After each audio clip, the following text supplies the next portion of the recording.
Welcome to the Race Haven Radio Show and Podcast, your source for solutions-focused dialogue about race in America, with your host, Scott Speed.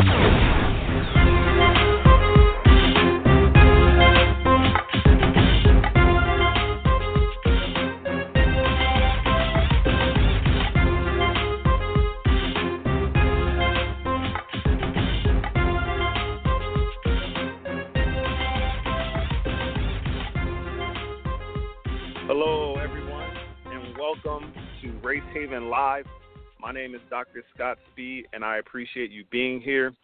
This is Race Haven Live, and this is a show designed to be a dialogue where Race Haven listeners, I, and in today's show, John Costino as well, can learn and communicate our way towards collective solutions to the social challenges facing America. The agenda, as always, is to work towards the ideal of being one nation, indivisible. If you agree with this ideal, then we have common ground, and we want to hear from you.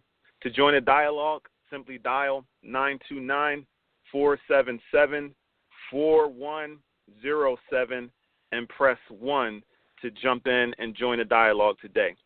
So before we get into it, I want to say hello to my friend, co-host, former business partner, Mr. John Costino. How you doing, John? Doing wonderful, Dr. Scott Speed. How are you today, my friend? I am doing well. Glad to connect with you again to talk about, add some critical dialogue to some of the issues that are being talked about in the mainstream media and kind of put our dialogue spin on it.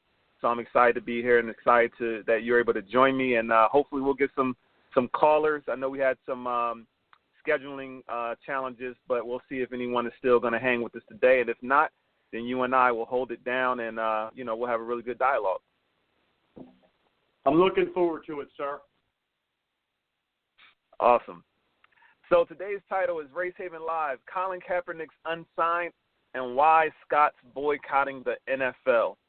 So we're going to jump right into it today, in terms of what this show is all about. John and I were joined I believe about almost 2 weeks ago now, by Devin McMillan from War Room Sports, and we did a show where we covered a bunch of sports topics, including the fight between Conor McGregor and Floyd Mayweather, as well as Colin Kaepernick, Mike Vick, etc. And since then, Colin Kaepernick has been in the sports news pretty much daily, because he still remains unsigned. And ESPN recently did, just rolled out a bunch of statistics and showed how his overall QB rating is better than about 20 other starting quarterbacks in the NFL, and his QBR, his quarterback rating, was better than about 70-something backups and 70-something of the backups, because each team usually carries about 3 quarterbacks. So with that being said, a lot of people wanted to put to bed the idea that the reason he's not signed is because he's not good enough, because his resume and the things he's accomplished, as well as his career stats, show that, someone typically of his talent would be on an NFL roster. So basically, it all leads to one thing. Colin Kaepernick remains unsigned because he kneeled in protest. Initially, he sat, and then he kneeled after, which I really respect, because initially he sat down during the national anthem in protest of the disproportionate killings of unarmed African-American people by law enforcement in America. And the statistics prove that out. We've gone over that in previous shows. You could do some research there if you're not familiar, but the statistics prove that out. So with that being said, a Army veteran NFL player, had a conversation with him, and they actually dialogued, and they came to a middle ground. He explained to the veteran that he wasn't trying to, offend veterans, but the veteran explained to him that a lot of people took it that way. So the veteran told him that one of the things they do is they kneel, in honor of the fallen and various things. So Colin Kaepernick agreed to kneel during the national anthem as a sign of compromise and dialogue, which was very powerful in my mind. However, there was still a large segment of Americans who could not get over the fact that he kneeled and sat during the national anthem, even after he expressed, why he was doing it, and others came out to further articulate why he was doing it. So, and beyond that, plenty of fans went even further to, call up their team owners and let them know that they don't want Colin Kaepernick to be signed. And to this point, whether it be the owners getting together, as some people say, the owners have gotten together and decided to blackball him from the NFL, or whether it be the owners just making a business decision, the fact remains is that Colin Kaepernick is not on an NFL team right now. And because of that, a lot of Colin Kaepernick supporters, as well as just individuals who believe that, he's being treated unfairly, are starting to talk about boycotting the NFL this year. Some have said if he isn't signed, and others have said at this point the damage is already done and they're not going to, spend their money or show their support for what they believe to be a racist, stance by team owners, and more importantly, the fans, who've aligned themselves with calling these owners, and owners have taken polls and fans have voted, that they don't want Colin Kaepernick on their team and all these various things. So with all that being said, that's kind of a backdrop into what we're going to discuss today. Before I get into the reason why, I'm choosing to not watch the NFL this year, John, I wanted to give you a chance if you wanted to have any opening, statements or remarks to kind of bring home, a summary of where we are right now. Absolutely, and I love your position, and I love where you're coming from. As always, I probably will, inflame the situation, but I'm going to say it a different way. I'm going to say that every single person, including myself, focuses on what's important to us. We can do our best as human beings to say we're open-minded and we're all these other things, but what it comes down to is all of us.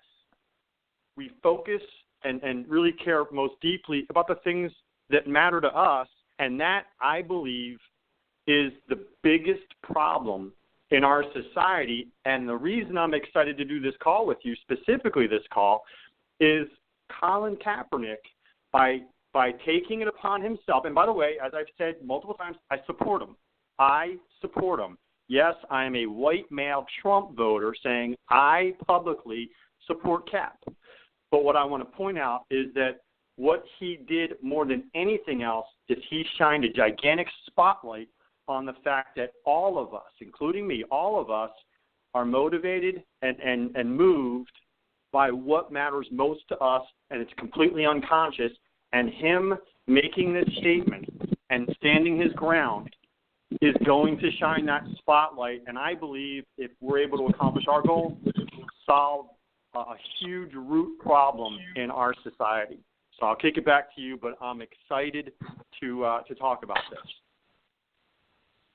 You know what, John, I appreciate that. And that's what I think is the benefit and what makes RaceHaven special and what makes RaceHaven different is that, we take a critical look. We don't just talk about the things that are, I guess, sensationalized. We try to bring a level of complex thinking, critical thinking to a topic and not being afraid to explore those, always in the direction of what's right, always in the direction of what's going to bring people together. And what I appreciate about what John is bringing out, that, it's always been said, many of you may have heard it been said before, especially sports fans, that sports is a microcosm of reality. It's a microcosm of real life. And it absolutely is. What we see happening, through the lens of sports can be applied to so many areas of real life and what's going on in the real world. And I think this is such a great case of that. And, John, as you stated, this really sheds a light on how, we all care about what we care about at different, and we kind of trumpet the issues that, we amplify the issues. That's the word I was trying to look for, amplify the issues that are meaningful to us. And sometimes, we don't in turn show that same level of support when it comes to, issues that other people, that they care about. And, we're going to discuss some solutions to that during today's show as well. So I appreciate you bringing that out, John. So what I'd like to do is, there after the last show and what happened was I actually went on to Facebook and I posted something about my choice to not renew my NFL Sunday ticket package and that I would not be watching on network TV as well. And I went on to, Facebook and I posted that. And, of course, I got a lot of support in that decision, and I'm sure the people that didn't support the decision just didn't comment or like the post at all. So I'm not saying that, I'm sure there's plenty of people on my timeline that with my stance. And then, so what I want to do is I want to kind of share some of the comments and the feedback that I received, and then John jumped in on some of the threads, and I'm sure he has some thoughts, and I want to kind of unpack some of the feedback that I received, and some of the questions and skepticism I received. I think it's good to unpack those things. And then I want to share with you a second post that I created after speaking with John and thinking really deeply about, the comments that he made during Race Haven episode 34, where John pretty much stated that he stopped watching the NFL, prior to about 5-6 years ago, not, like me, making a decision once something really hits home in my wheelhouse of something I'm truly passionate about. But John stopped watching the NFL because he was, upset about the criminal, aspect of how the NFL, and John, I'm going to let you put this in your own words. How about that, John? Let me kick it over to you. Can you share with all of us why you stopped watching the NFL 5-6 years ago? Absolutely. And I'll preface it by saying again, this is never a comment of criticism or anything. I want everybody to feel comfortable doing what makes them feel right. But, Scott, I used to be just a gigantic sports fan. It was beginning to fade back when we were working together in, 2011, 12, 13, and so forth. But I really was, growing up a tremendous sports fan. And what has saddened me more than anything that I could possibly express is the fact that all major league sports, baseball, football, basketball, I don't really consider hockey a sport. I know that's probably another thing we can cover another time, but NFL, NBA, Major League Baseball.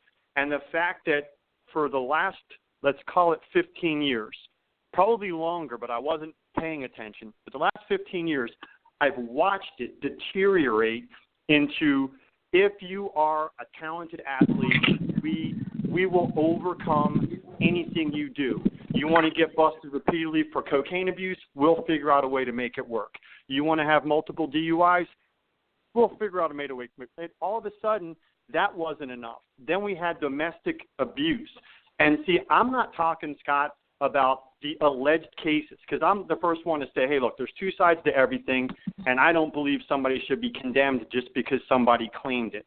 But there are documented cases of women, either girlfriends or wives, that were physically beaten up, some captured on video, and yet it's okay. We're going to throw enough money at these people to say, oh, I forgive them. Guess what? That's not okay in my book. For the NFL, the NBA, or Major League Baseball to say, we're going to condone it because this person can throw touchdowns or run fast or tackle quarterbacks, it's not okay for me. Because to me what it says is we're going to create a society where if you've got talent and skill or money, because wealth is the same thing, we're going to just let you do whatever you want. You're going to be above the law, and we're going to celebrate you. And, Scott, that made me feel like the biggest hypocrite in the world. So I said, screw you to the NFL, NBA, Major League Baseball, because I couldn't invest any of my emotions, forget money, any of my emotions or recognition to organizations that were that hypocritical. And I'll end by saying this. It's a joke to me when I see the NFL do their Breast Cancer Awareness Month and they all wear pink, when they all still clearly could care less if one of those guys beats his girlfriend, his pregnant wife, whatever. As long as he's talented enough, they'll find a way to make it okay. So to me, that hypocrisy is unacceptable. Back to you. That's why for me, it was a long time ago. So I'm glad that if people didn't get woken up by that, but Colin Kaepernick and what he's standing for was enough to make them wake up, God bless you. Welcome to my world. That's how we're going to affect change, when enough of us say the behavior is unacceptable. Back to you, partner. You know what, John? I appreciate that perspective, and you know, you really, that perspective really it resonated with me because it made me really think about, you know, what I've tolerated, and it made me think about, you know, why did I wait until now to take such a stance that I said I refuse to watch the NFL, and I'm not afraid to admit the NFL and football is my favorite sport. It's my favorite sport. It's always been my favorite sport to watch. And, you know, it was even my favorite sport to play before I started focusing on basketball growing up. But it's just my favorite. And I chose, you know, to just to continue to, you know, watch. And those other things that John just mentioned, yeah, when those cases came up, they bothered me, but they didn't bother me enough to make me want to turn my back on the entire league. I looked at it as like an individual case-by-case situation, and I felt like those players need to be punished, and it was a shame, you know, that they are still in the league for some of the issues that John's speaking of. But it never hit me to the point where I said, you know what, I need to take a stand for women because too many players are continuing to get signed and that are, you know, have these sketchy backgrounds in terms of, you know, their treatment of women.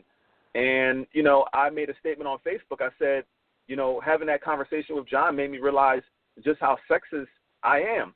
And I'm one of those people that believe that it's impossible to come up in society the way society has unfolded, the way, you know, historical perspective has allowed, you know, with historical perspective, the way the society has unfolded with the systemic structures that have been in place, you know, we all know that, we don't all know this, but from my perspective, based on how I understand things, I think it's impossible not to be racist, and I think it's impossible not to be sexist.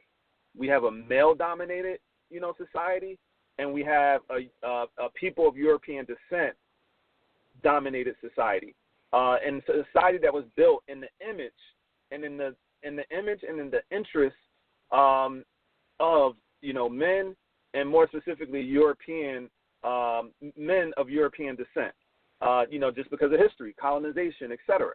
So with all that being said, you know, I think it's impossible. You have to be conscious to try to fight back some of the biases that we are all indoctrinated with and that are all very subconscious. So with that being said, I know that I'm sexist.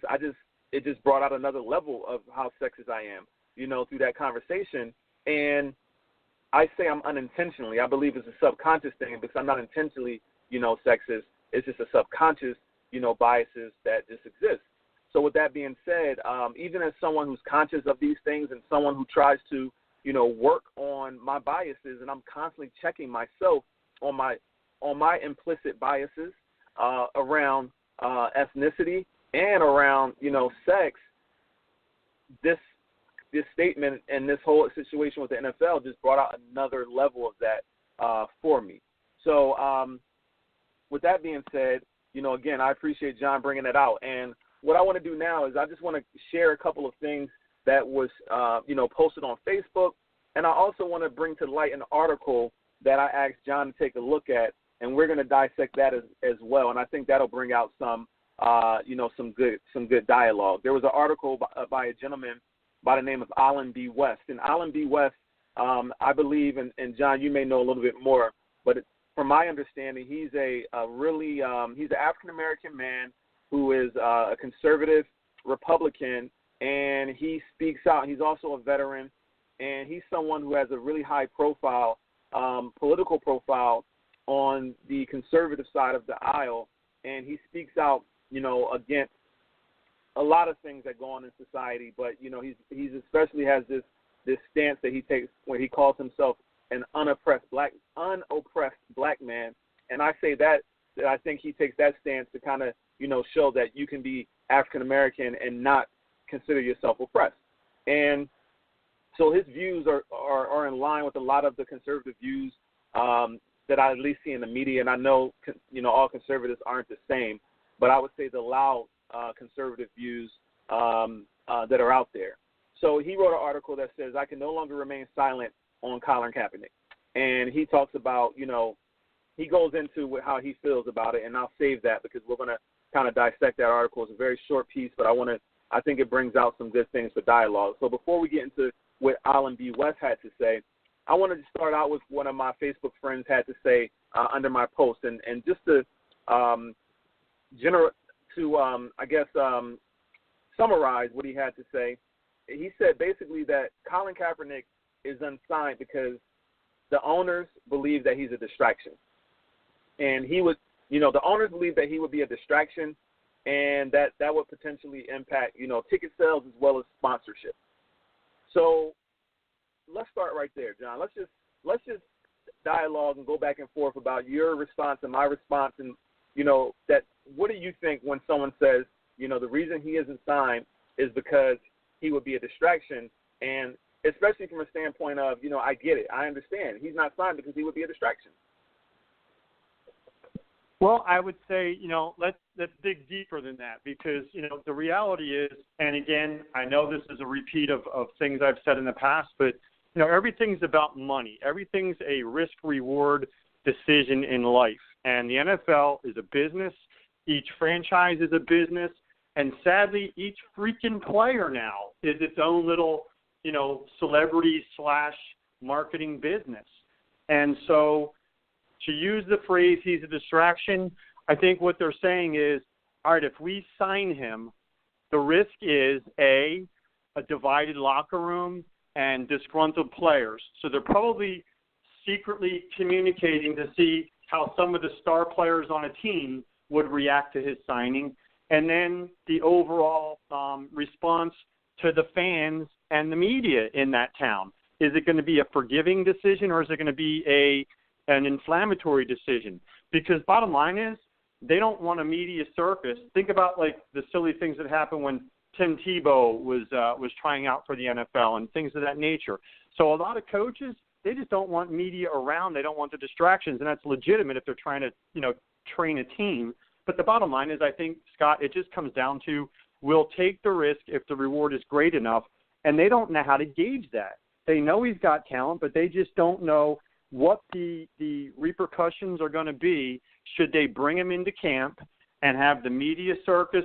I mean, bottom line is, that's all we'll see on ESPN. I don't even watch ESPN anymore, but that's all will be on every ESPN show for weeks, the Colin Kaepernick saga at training camp and preseason. So that's how I would take that comment of, they don't know how to gauge that. So I agree with you that, all the reasons around business that you mentioned is a reality. But like you said, to take it a little bit deeper, for me, what really is hurtful to me and what I gauge is hurtful to a lot, not all African American people, is that the heart of what he is protesting for is something that is a major issue. And again, we do not arrive to 2017 in a vacuum. If you've listened to this show, you hear me say this a lot. There's historical precedence and there's historical context to everything. And the fact of the matter is, African American people who are descendant of enslaved Africans have had to endure, either personally or just as a group, whether it be in present day or generational pass down, have had to endure, mistreatment and just an overall, second-class citizenry, feeling in this country. And one of the ways that has been done in terms of demoralizing African Americans many years ago was through lynching to instill fear. And a lot of African American people, not all, but a lot, will tell you that the way that they feel when it comes to the murder, the killings of unarmed African Americans at the hand of law enforcement, a lot of people will tell you that it's a form of modern day lynching. And the reason they feel that way is because, at the turn of the century up into the 1950s, lynching was a very common practice in America. And the people who committed these acts of murder, literally murder, were never tried for it. They were never, some of them were tried, but they were never convicted, and many were never even tried. Like, you literally you had free, reign to kill African American people in America, and a lot of people, don't understand the gravity of that. They don't understand, and if you've never been in my position, and if you haven't grown up as an African American, you have to just take my word for it. And even if someone like an Alan B. West who says, you know what, those things don't affect him, you also have to respect that everyone's different.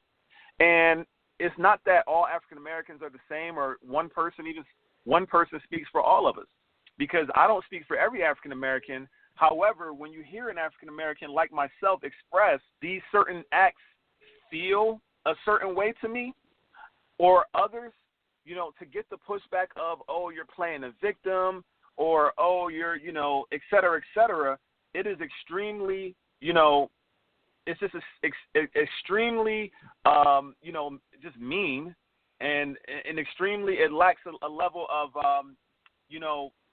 and I'm sorry, I'm stuttering here because I'm in the middle of this, and I have a little side distraction, so thank you for sticking with me, guys, because I'm trying to think about what I'm talking about, but I have a distraction too. I won't even tell you what it is, but just to be honest and clear with you all, I'm trying to maintain my train of thought while dealing with the distraction. So, but anyway, I'm going to ignore the distraction for now. To come back to what I'm trying to say, and John, if you can feel some of the words I'm trying to say, you could definitely jump in and help me out with what I'm trying to convey. But it's extremely, again, it's just the best word I can come up with right now is just mean, and just lacks a level of compassion and understanding and empathy.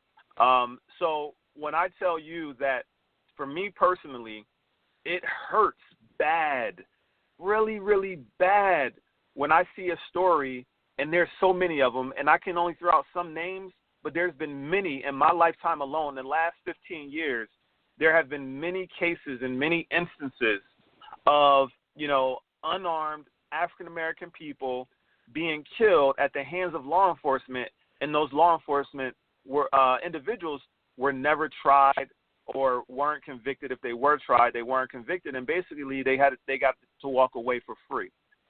They got to walk away and be free, similar to, what used to happen during the days of lynching. And, Tamir Rice comes to mind, and a lot of people have seen that video of this little 12-year-old boy who was killed. Literally, a police officer jumped out the car and within like 1.something seconds just shot and killed this kid who had a BB gun in his hand. So just that's one that comes to mind, but there's so many. So with that being said, when these cases come up, and when it goes back to Colin Kaepernick, the bottom line is that's what he was protesting. Okay, that's what he was protesting. He's protesting killing of unarmed individuals without without the whole due process, et cetera, et cetera. These police officers are taking, judge, jury, executioner, and things into their own hands, and it's happening so much. It's happening so much that it's, it's a problem. And that's what he's protesting. So when someone says he's a distraction, the way that someone like myself takes it is that people are basically saying that let us have our football, get out the way, because you caring about those people being killed is a distraction to us.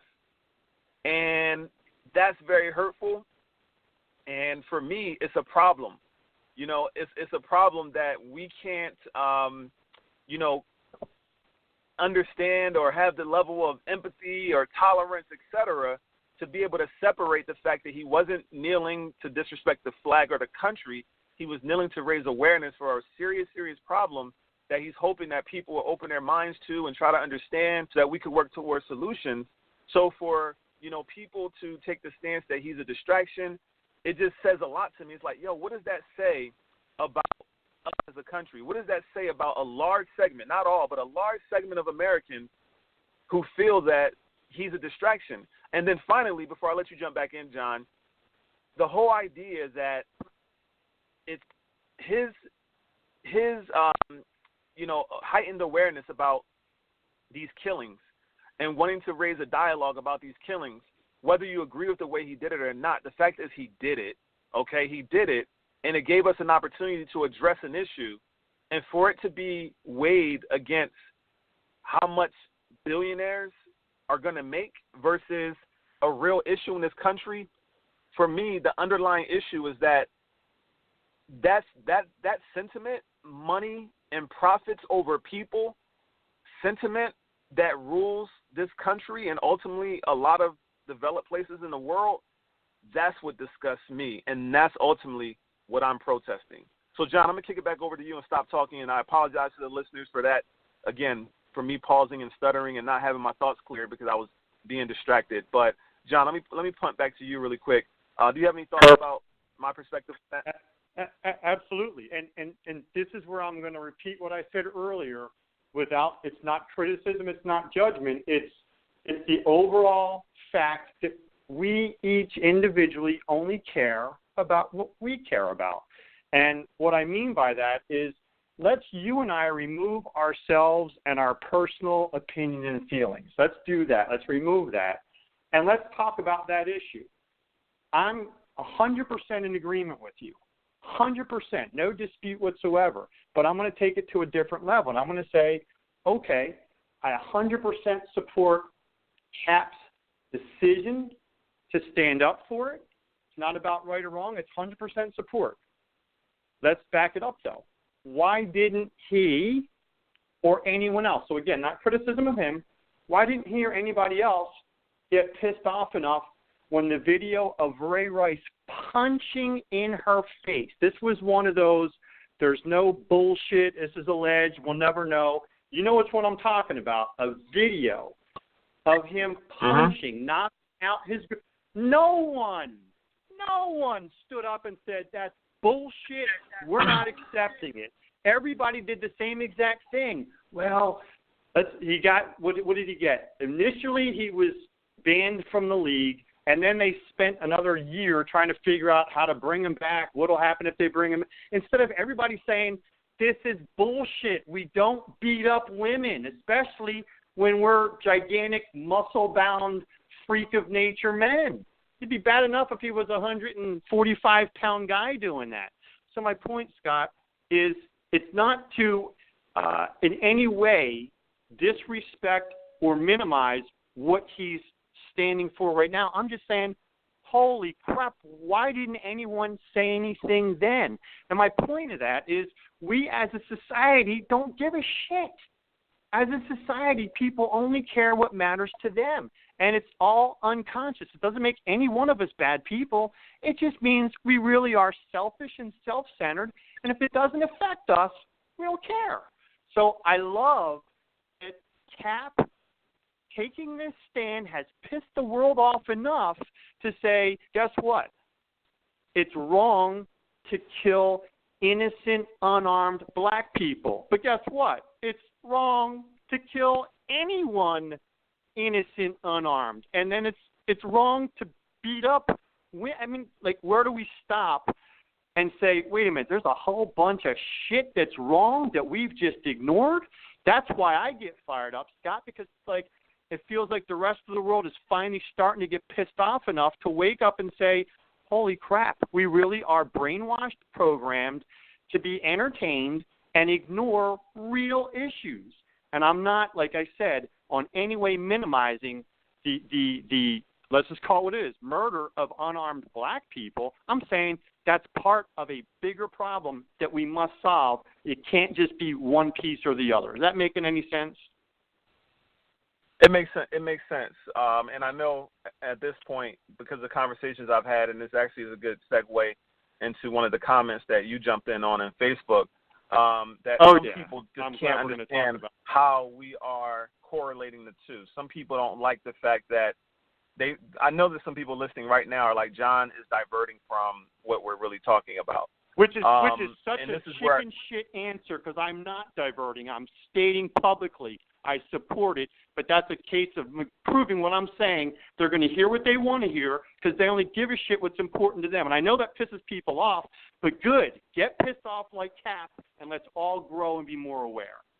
I'm not minimizing it, and I'm not diverting it. I'm making it a bigger issue. Right. And so for me, what I tell people in this situation is that it doesn't have to be an either or. It could be a both and, because they ultimately, the root of everything that we're talking about is exactly the same, and we're going to get to that in more detail. And you've touched on it a little bit already. The root of all of this is the same. So for you to bring this out, I don't have a problem with. I believe that one of the reasons why we continue to struggle with so many issues in society that we struggle with is because we lack generally speaking, a lot of us lack the ability to process complexity. And, you know, it's when you're stretched out of your comfort zone, when you're stretched into thinking about things in divergent ways and ways that you're not normally used to thinking about them, you know, you'll say things like that. And I just want to, you know, encourage people to hold the tension and, you know, create space for divergent ways of looking at a problem, hold space for complexity, and hold space for people who have differing perspectives, you know, and that's what dialogue is all about, and that's what Race Haven wants to model. We don't want to get into a tit for tat. We want to get into the idea that everyone's perspective has value, because everyone has, you know, different things that mean different things to them, and we all have our issues. Some of them, you know, that resonate with us more than some issues, and others have certain things that they focus on, etc. And we have to get to the point where we can all respect and get behind and support people in whatever the issue that it is that they're trumpeting, and not minimize, you know, and make them feel like their issue is smaller than ours, and vice versa. So with that being said, I want to jump into one of another Facebook friend of mine.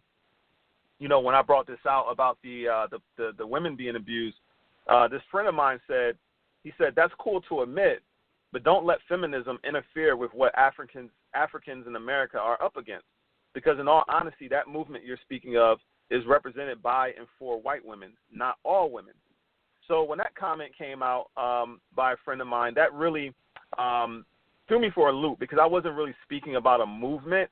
And, you know, again, we're reading words on a computer screen, and, you know, it lacks context sometimes. And people, you know, again, just depending on where they are, that's the way they're going to respond. Depending on, you know, the lens that they're reading your comments through, you know, we're going to respond based on where we are. So that friend just happens to be in a position where, and I may be wrong, but his thing is, you know, the issues that African Americans are dealing with need to just be that.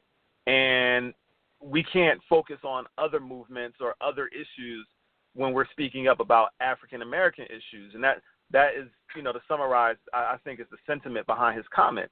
And this is a really good friend of mine, but I couldn't disagree with what he said more.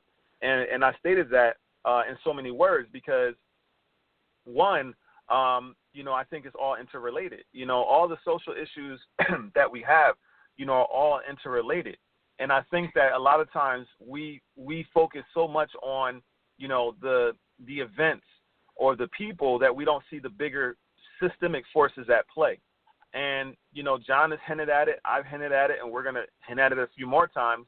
But at the end of the day, if you follow the money, you know, you'll see why, you know, things continue to unfold the way they do. And because the way, in my estimation, and based on my perception of things, because of the structural foundation of society as a whole from before, I mean, and I've done a lot of research on the origins of all this stuff. Like, even before America was founded, like the societies have been built on, you know, concept of patriarchy, you know, where men, men are in control and men rule, etc. So that creates sexism. In turn, that creates sexism because sexism, and behaviors around sexism and the stereotypes and the beliefs and the behaviors and the words, etc., and the actions that suppress and oppress women in a myriad of ways continue to keep men in power, again, in a myriad of different ways. That's one way of putting it, okay? Now, what does that power represent? Oftentimes that power represents, you know, status as well as money positions, right? Positions of power equal money and status, etc. You know, and so that's why sexism, okay, it gets tied to the whole thing about the money. And then when you talk about what we're talking about with Kaepernick, again, the root of it is these owners don't want to lose money. Well, guess what? African American people only make up 13% of the citizens and the population in this country. 13%. That's a very small percentage.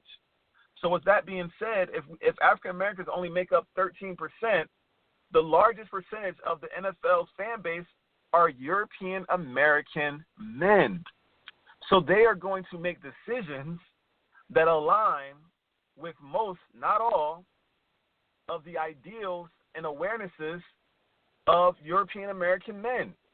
And for a lot of European American men, the whole ideal behind patriotism and the flag and all those various things have been ingrained in them, for a myriad of reasons, to where that is such an important thing that they felt slighted, and the fact that they are European American men, they don't necessarily have to expend the energy to dig into the reasons behind why Kaepernick was protesting, because they have the things that they're challenged with and dealing with in their lives, which ultimately a lot of times go back to the need to go out and make money and support a family or build businesses or whatever it is that weighs on people, that creates stress. And they look at their sports as a release from all of that. So the last thing they want to do is have the thing that is their release be the thing that also makes them have to learn something or, expend the energy to learn something that's outside of their daily reality. It requires energy to do that, and we all know it. So with that being said, again, it all leads back to the same thing. It leads back to our power structures. It leads back to what makes money. So underlying all of this is that the way our society is structured, the way history is unfolded, the most prudent decisions that get made to maintain power and money. So that means any minority or any person that isn't a person of European descent and a male, your sentiments, your ideals, your awarenesses aren't as important to that power structure and the flow of money in the world and in the country. So I know I said a lot. I hope it makes sense. That's why, I tried to articulate that to this friend on Facebook, that's why it's interrelated. And does that make sense what I tried to articulate, John? It does, absolutely. And if you have a different take on it, by all means, please share. Well, I just, I apologize because I know that there were multiple threads, and some of them were on your personal page, and some of them were on the Race Haven. So if this is not the one that I was commenting on, please feel free to correct me. But, there was a comment made, and I had to respond to it because, again, it's offensive to me, and I don't judge people or criticize them. But I try to say, hey, look, let's try to all be on the same page.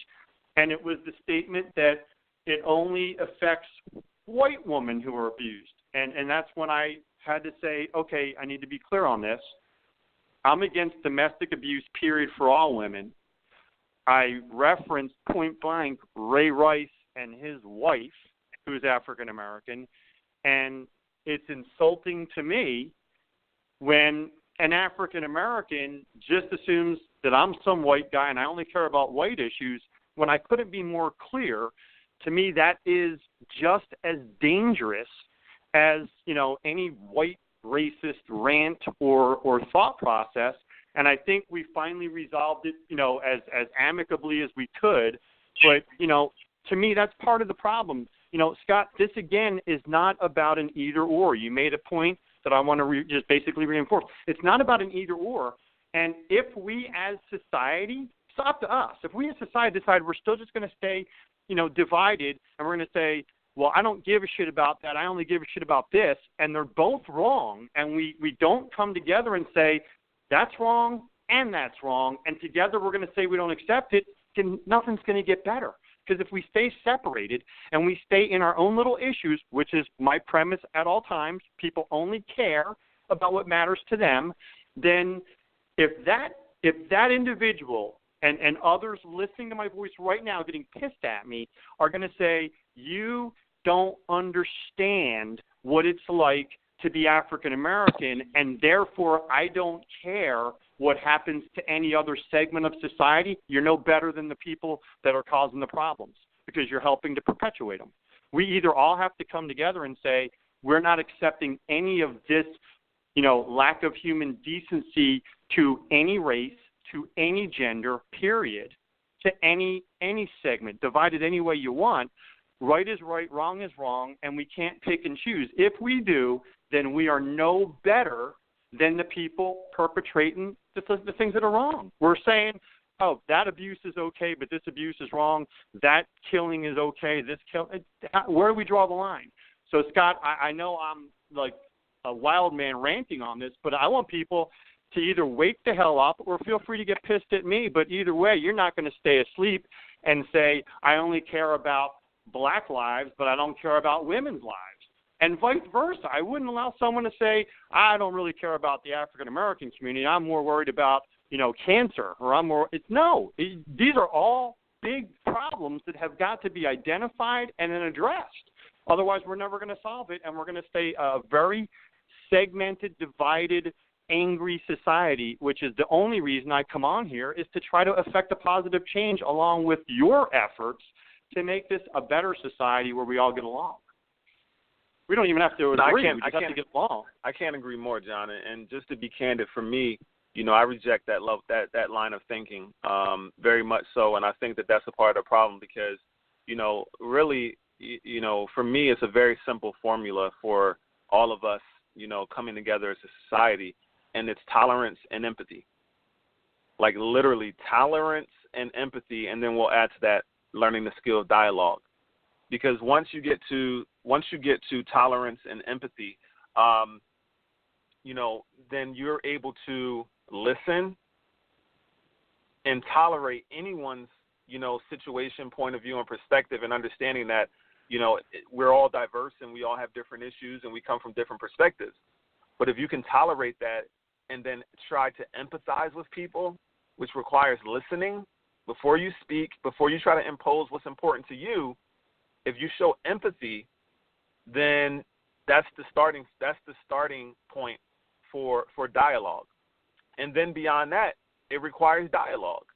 And again, for me, what it all boils down to, with everything we're talking about, and with the next thing that I'm going to bring to the forefront with that Alan B. West article, is that we have a society that is a debate-based society. It's my side wins or your side wins. We've all been indoctrinated into this winner-takes-all, individualist, society, in the sense that, I'm not someone, I believe that we're all, in one sense, and this requires complex thinking, we are all individuals, and I believe that we all should be respected as individuals and honored as individuals, but I believe as individuals that we have to come together and form and figure out how to collaborate as a collective. So I believe that there can be both. Been indoctrinated into this, there's winners and losers. There's A students and F students. And the reality is, I feel like if we all collaborated on every level, within every system, within everything we're talking about, within every issue in society, and we listen to one another, here's dialogue again, the tenets of dialogue. We listen to one another empathetically, and then we compromise, give a little, take a little, and then we come up with win-win solutions that everyone can feel good about. And that's very much possible. It is so possible. So I definitely reject the line of thinking that my friend put forth in talking about that's an issue represented for white women, not all women, et cetera, et cetera. And, I reject that line of thinking, and I believe at some point we all know how, history has unfolded. And in a lot of instances, there have been, and I wasn't even speaking about the feminist movement, so he kind of injected that, and that wasn't my aim. I wasn't speaking about the issue from that level, and I can't really speak intelligently on the feminist movement because I haven't spent a lot of time really researching the history of that. I will say that I know originally in the 1800s, when the feminist movement originally started, that they did neglect and reject African American women joining. I do know that, but and I'm not saying, again, I haven't researched and to understand it up until the present, so I don't know where he was coming from with that. So I just want to make that clear. However, personally, I reject any intolerance. I don't think you fight intolerance with intolerance. That just doesn't make sense. You don't fight intolerance with intolerance. So that's never my aim. So that's how I feel about that. So I also wanted to address another sentiment from another angle, because I know a lot of people feel this way. I had another friend reach out. And this is what he said. He said, fellas, someone really needs to explain this boycott the NFL thing to me. We're acting like they cut everyone that protested last year, but they didn't. They didn't even cut Kaepernick. He opted out of his contract, and we are acting like we are all not subject to consequences if we decide to stand for what we believe in at our place of employment. He said, take my job, for instance. How long would I last here if I decided to protest injustice in the lobby instead of doing my job? Kaepernick deserves all the credit in the world for taking his stand because he knew there would be backlash, but the NFL is doing what any other job would do if we decide to make an at-work protest. John, you have any sentiments on that perspective? And you don't have to. It may be redundant in what you may want to say. I was going to say it just reinforces. I mean, the bottom line is he did know. I respect him for this. He did know there was going to be repercussions. I mean, Scott, I talk about this all the time. My knee-jerk reaction to what he did was, what the hell is wrong with you? Like, shut up. Honor the flag. Stand there. You don't have to agree, but do your job. Like, don't make waves. That was my knee-jerk reaction. But I don't speak out on my knee-jerk reaction anymore because I really have learned to do the research and to find out the why. And as you and I talk, and I learned that the why was not what it appeared to be, it was real easy to understand, wow, this dude really has some courage because he's going to get just knocked left, right, and upside down by everyone, but he's standing for something he believes in. So, yeah, it makes sense that he's getting the flack, but it does not make it acceptable that he doesn't have a job because that, like we discussed at the very beginning, is clear. He's more talented, and if he says yes, and he's made it clear, I will not be a distraction.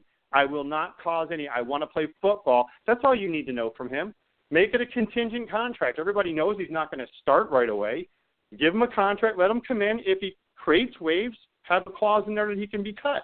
But he's not in there because of a collective decision, not because he opted out or because he's not talented enough. I could not support what he's doing more, and I could not be more frustrated that he's being blackballed specifically because he's exercising his right as an American to say, I don't support this, and I'm using my celebrity to speak out against it.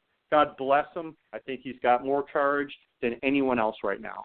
Yeah, so that's really so I want to say this, again, my issue with the sentiments that were expressed in this comment from another friend of mine, when he talks about we are all acting like we are not subject to consequences if we decide to stand for what we believe in our place of employment. I want to say that I agree with that, but I don't think it's fair to compare, the everyday job to a pro athlete because, there's precedent for pro athletes, taking stands against things because of their platform.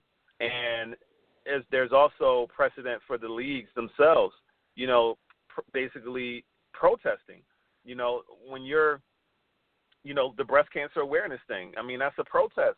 Breast cancer takes lives. So the league is raising awareness. A protest is raising awareness for an issue. So breast cancer takes lives, at a rate that's harmful to a lot of people, and it hurts families, et cetera, et cetera. Well, guess what? When people get killed that are unarmed, and it seems like one ethnicity who only makes up 13% of the country is getting the brunt of that. It's not even what it seems. The fact is getting the brunt of that. Guess what? There's an awareness that that needs to be raised for that, and the athlete who has a platform to do so chose to do it. So that's one thing. And then this person went on to say, if I decide to, protest in the lobby instead of doing my job, well, I take issue with that statement as well because Kaepernick did not protest and sit out a game. He simply took a knee before the game. So that's another thing that people, you got to be careful with your words there that I want to point out. And then, the last thing is that, he went on to say, there would be backlash, but any of our jobs would do this if we decide to make a protest at work, et cetera. And again, it's hard to compare, an athlete with an everyday average, employee for the reasons I've already stated. And I just think that, too many people are like the whole tone of this comment from a friend of mine is like, stay in your place. And my thing is, what bothers me about that stay in your place sentiment is that too many people are like, I don't want to rock the boat. And it's like, well, when it comes to issues, and again, because our country is set up the way it's set up to be a debate-based society, and it's not a society that's built on dialogue and listening to one another and actually honoring, what the country was founded on, one nation under God, indivisible, with liberty and justice for all. If the nation was actually, empathetic and tolerant to their own ideals, from a large level in terms of speaking, if anyone felt like they weren't receiving liberty and justice, everyone would want to say, well, how can we help make that happen? But that's not what happens in this country because we're debate-based. So if someone says something that's different than what your innate ideals are, you inherently have to fight back because that's what our politicians model, that's what our schools model, that's what our whole society is built on, fighting back against each other instead of listening to one another, rallying behind the issues that other people care about to make sure that everyone feels like they have true liberty and true justice. Like for me, it's like a no-brainer. So I get bothered personally when people want to take that sentiment like, hey, don't rock the boat. Well, guess what? John, you mentioned it earlier. We all have different issues we care about. But, again, we have so many resources in this country that there's enough for people to get behind. The right people who care about the different issues can get behind each other, support one another. Even those of us who don't care about those issues, we don't get in their way. And we make adjustments if we're hurting people unintentionally, subconsciously. If we're hurting one another, we listen. We see how we may need to modify some of our behaviors. That's what would make sense to me if we did those things. So instead of this whole, well, you know better, don't rock the boat attitude, my attitude is no. If someone, anyone, anywhere feels like they are being oppressed in any way, I feel like it's our duty to step up to honor the ideals of the country.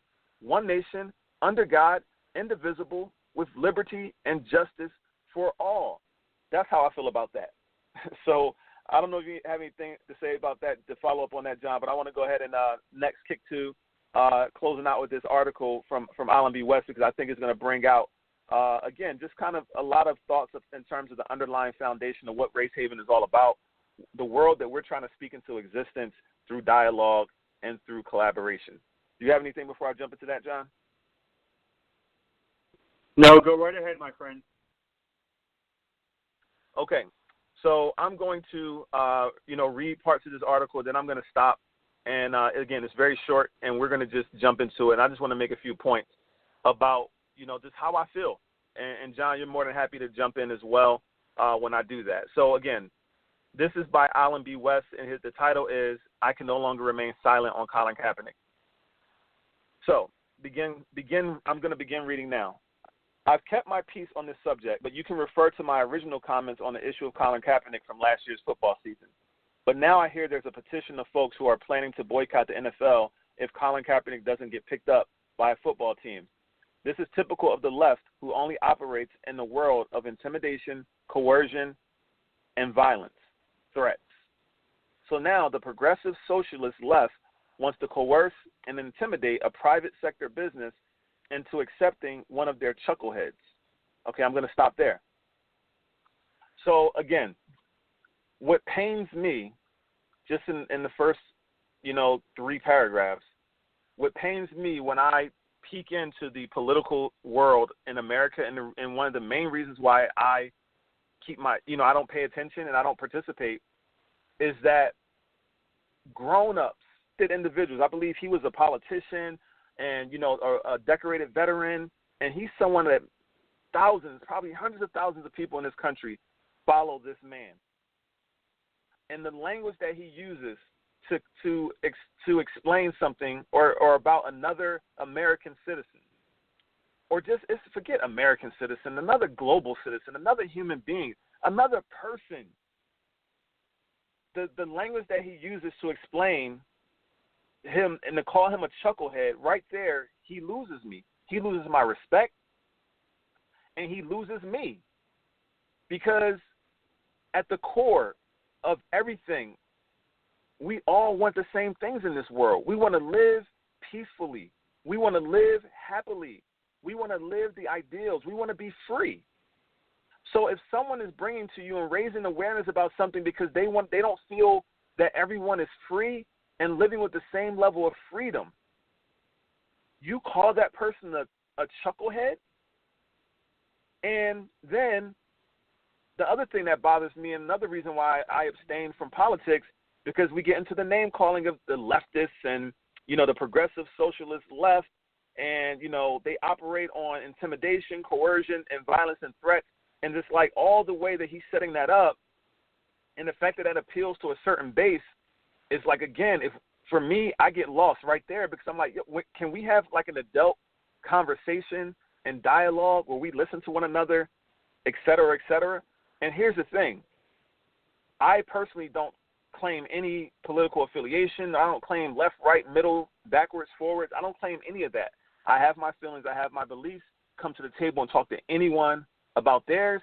And I believe that if you and I, no matter who you are, no matter what your ideals, no matter what your beliefs are, if we can express an awareness and then share the value behind that awareness, then I'm willing to change up my behavior to meet you somewhere in the middle so that we can create something new, a new reality, so that we can move together both feeling good about our stake or our lot in this life together.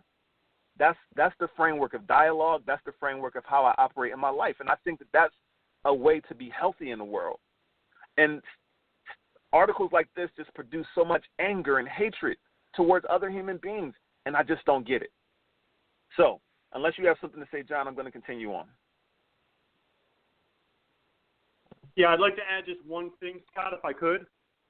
And I'm going to sum it up by saying I'm with you 100%. I'll say the only two groups that matter, it's not liberal Democrat, it's not conservative Republican, it's not African American, European. It's you're either aware or you're ignorant. And he's expressing and sharing ignorance in that message. And I'll throw this out now, and you can choose to dialogue it or not. But I think he's even basically proving the premise that, okay, here's the deal. Colin Kaepernick is free to choose whether or not to protest and deal with the consequences. The NFL also free to choose whether or not to sign him and deal with the consequences. But guess who ultimately controls the reality? We do. We also, if we choose to be aware, are free to choose to do or not do what we think is right. And I think that's what it boils down to. Everybody wants to criticize Cap for making his stand, but he did what was right for him. And now the debate is whether or not the NFL should or shouldn't sign him. And I'm saying we don't need to control the NFL's decision in legal. We can control by saying this is how we feel. We're the fans. We're the people that spend the money, that pay all the damn contracts and create the billionaires. But that's why I keep saying we at our root level have got to get our acts together, get our heads out of our butts, and stop doing an us versus them amongst ourselves. Back to you, champ. I agree. Continuing on, he says, here's the bottom line. Colin Kaepernick utilized his freedom of speech and expression stupidly in protest against our national anthem. Oh, my goodness. That is his right. But guess what? My tender cupcake leftist social justice warriors, there are consequences. If Colin Kaepernick wants to make politicized statements, he is free to do so. And NFL teams also have a freedom not to hire him.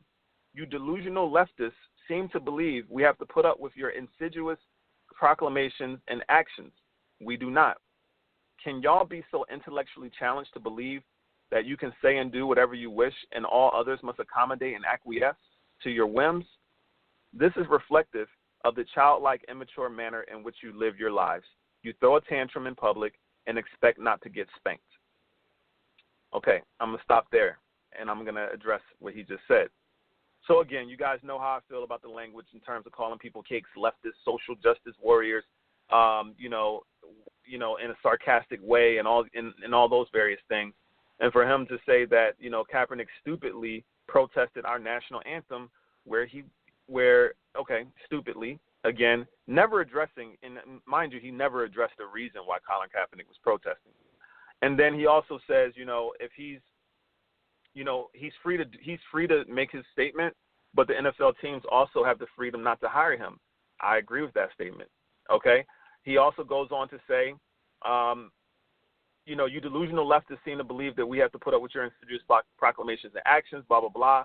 And then he also talks about, how basically leftists act childlike and think that people must accommodate and acquiesce to your whims. So I take that to be, where I've seen some conservatives talk about, the fact that why do, people protest and walk through the streets and picket and everything when they quote unquote don't get their way.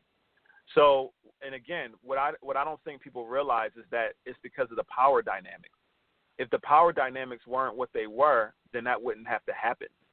Like, people wouldn't have to protest or rally, or in some cases riot to be heard. And so for me, what's underlying all of this is the question: why do we live in a society where that's what it takes to be heard? Why do a segment of the population have to be taken in order to be heard?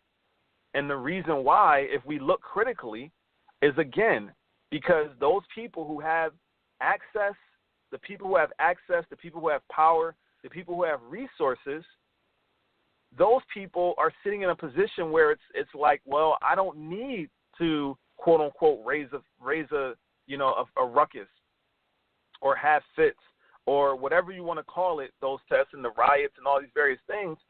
They don't need to do it. In a lot of instances, I hear where it's like conservatives, are the ones who feel like, they don't need to do that, or they've never rioted, they've never protested, they've never picketed, even though there are examples of quote unquote conservative people doing those things, not necessarily, of protesting, et cetera, but not on a grand scale that you'll see the other, side of people, I guess the people that he calls leftists, right? So with that being said, again, it's like, when are we going to wake up and realize that none of that is effective? Like, why do we have to communicate with one another that way? And my issue when I read these things and when I just observe our political landscape and I observe how things get done, and what I wanted to use this article as a way to bring out is that I believe that it's high time that we create something new. I believe that it's high time that we create a new way of communicating with one another that's more healthy and more functional, because right now the majority of everything that we do and everything that this country was built on, let me not say everything, but a lot of the things that this country was built on in terms of the way we communicate with each other and how we get things done is all built on dysfunction and is all built on power, imbalance of power, and is all built on inequality. And until people are willing to admit that and willing to come to the table as equals on all levels with everything, we're going to continue to have the same problems, and the same systems are going to continue to affect us all in different ways. And one of the things that I like to bring to the light that I don't know if a lot of people really see it this way, and I think I may be one of the few, is that you can show me any ism. We talk about racism on this show. And my thing that I say to people all the time is that systemic racism affects every one of us. It just affects us in different ways. It affects us in different ways. So for those of us who feel and see the oppression side of systemic racism, and we speak up on it, and we call ourselves activists on whatever level, or we speak out on whatever level, and then those people who are irritated by it and who have to be inconvenienced by it, and those people who have to worry about their safety or their property because of the anger or the riots or the protests or whatever, you're being inconvenienced by the same system. It's just inconveniencing you in a different way. And there's other ways that those systems inconvenience all sides of these issues that I'm not even bringing to the forefront. But if we did some critical thinking together around it, we could figure out and make a whole laundry list of them. So my whole thing and my whole appeal, and what I hope that my voice will be, for the rest of my life, I hope that I will be a voice towards creating something new, because the old reality needs innovating. It's just that simple. It just needs innovating. We live in a world of innovation. We need new technological innovations in terms of social innovation. the same way we need them, and we've had them throughout our lifetimes in technology and in terms of computer things and et cetera, et cetera. I'm going to give you an analogy that comes to mind for me. You know, there's something that's about to happen right now with cars. We're going to have autonomous cars really soon, self-driving autonomous cars. And, you know, 20 years ago, that seemed so far off. It seemed so far-fetched 20, 30 years ago. It's like, how is that possible? How can we go from where we are to a car driving itself? But what most of us didn't realize is that we needed something first before we can get to that. We needed something called the internet. Thinking about what was going to be that connector, what was going to be the foundation for all this innovation that we're seeing in our lifetime right now that none of us could see in our childhood. We saw it, we thought about it, we dreamed about it, we saw cartoons, TVs, movies, but we couldn't make the connections in our mind because we didn't have any concept of something called the internet. But the internet is now that great connector that is the basis for all these amazing innovations.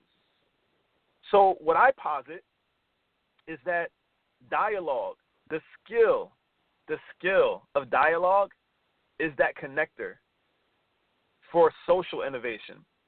The skill of dialogue is the connector for ending poverty, for ending, you know, the high levels of crime and criminality in this country, the high levels of substance and drug abuse that's in this country, isms, racism, sexism, adultism, carnism. I can give a bunch more, but all the various isms, you know, that are in this country, some of which I've just learned about recently, like the last two I just mentioned. So, I mean, ageism, there's another one I wanted to say. So if we can use and learn and spread this thing called dialogue, John, then I think we give people the tools that they need and that we need to truly, truly solve problems and get out of this power struggle. Because as long as there's a power struggle, as long as there's have-nots, we're always going to be fighting the same things. And if people are really, really sick and tired of it, then it's high time we try something new. And we need to introduce this new technology. And from day one, that's what RaceHaven has been. And RaceHaven will continue to be a vehicle for really promoting dialogue. So the last thing I'll say before I give you a chance to jump back in, John, is that when I'm reading by Alan B. West and I hear him calling people names and I hear him expressing how Colin Kaepernick stupidly protested against the national anthem, this article would be totally different if Alan West said, here's my perspective, what's yours? Here's the awareness. The perspective is the awareness. Here are the values that underlie my perspective. Because a lot of times the values that we share are what the common ground is, because you got to have common ground if you're going to dialogue. So when you start with your awareness and then you add a value to it, and if the value, again, is one nation under God, I'm just giving an example of one. It could be the pledge, indivisible with liberty and justice for all. We can all agree as an underlying value that we truly value and believe that everyone deserves liberty and justice. Then how can we work towards the middle? How can we compromise? How can I listen to you and what's meaningful to me, and how can you listen to me about what's meaningful? How can I listen to you about what's meaningful to you and you listen to me about what's meaningful to me, and then we work towards a mid-ground where we both can lay our heads on the bed at night feeling like we've been heard, and then actions and adjustments are being made to make sure that all parties' interests are being met in some capacity and all parties aren't being hurt, more importantly. I think that's possible, John. I'll let you jump back in.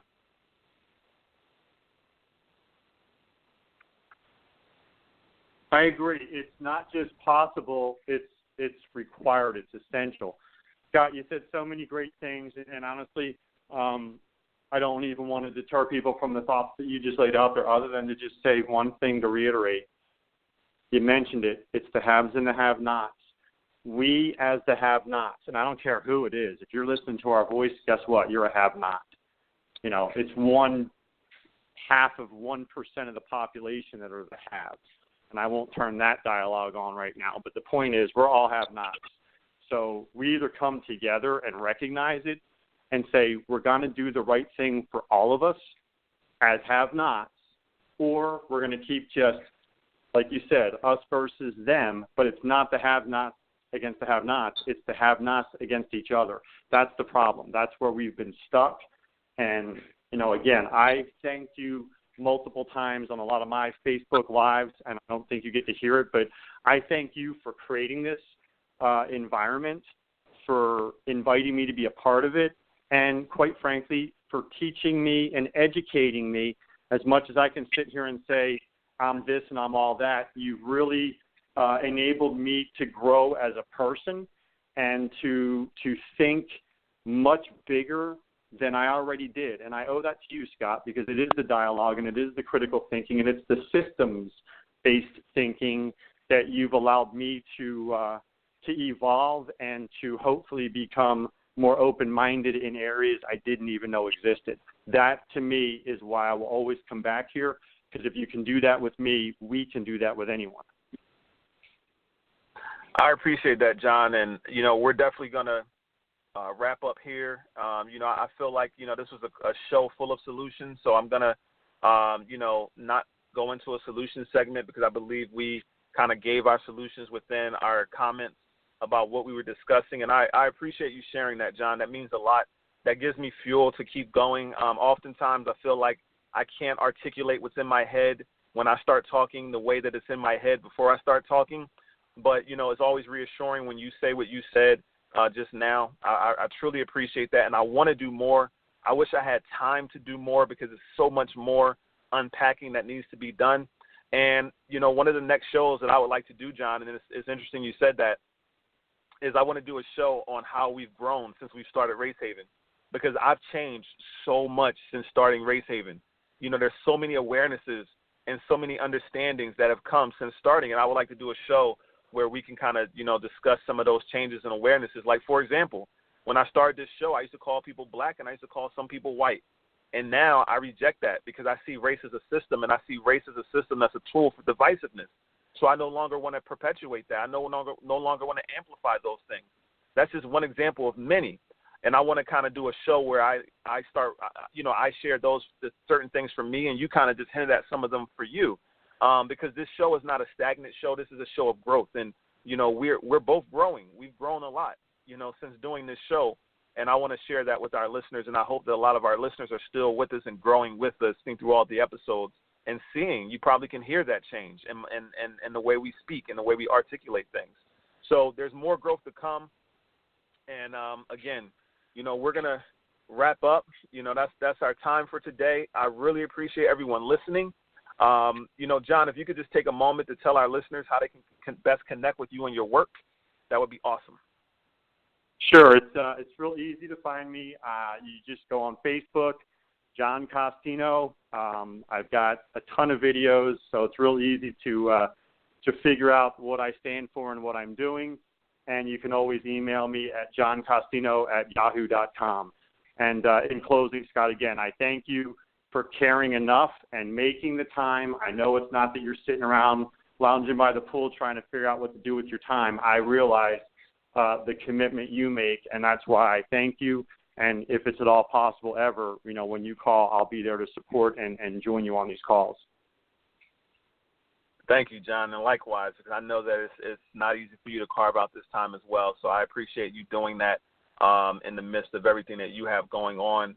It's truly, something that we're both passionate about, and we do it just out of the desire to leave this world better for the next generation. So with that being said, before I close out, I just want to encourage our listeners, those of you who've been with us for a while, those of you who truly are growing with us and you get something out of this show, to visit Patreon page and consider becoming a patron to support the growth and maintenance of the show. I would have truly appreciate it. You can get there one of two ways. You can go to RaceHavenPodcast.com and click on offers. You could also go to patreon.com/RaceHaven, which is PATREON, patreon.com/RaceHavenPodcast.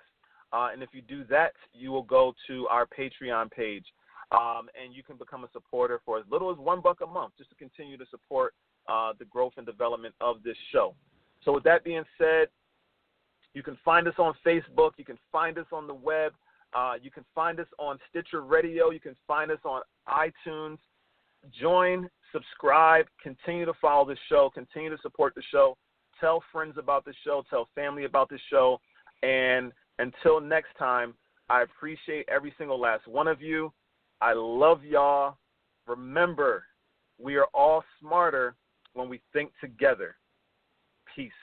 At Carrabba's Italian Grill, folks always seem to be saying, wow! Especially now, because you can take home our delicious made-from-scratch lasagna, layered pasta with meat sauce, creamy ricotta, and mozzarella cheese, absolutely free. Homemade lasagna for free? Wow! Order one of your Carrabba's favorites, chicken Brian, chicken marsala, or pollo rosso Maria, and you can take home our made-from-scratch lasagna. For tomorrow night's dinner, free? Wow! Hurry into Carrabba's today and get a free homemade lasagna for tomorrow, now through January 29th. Wow! Carrabba's, Italian worth talking about.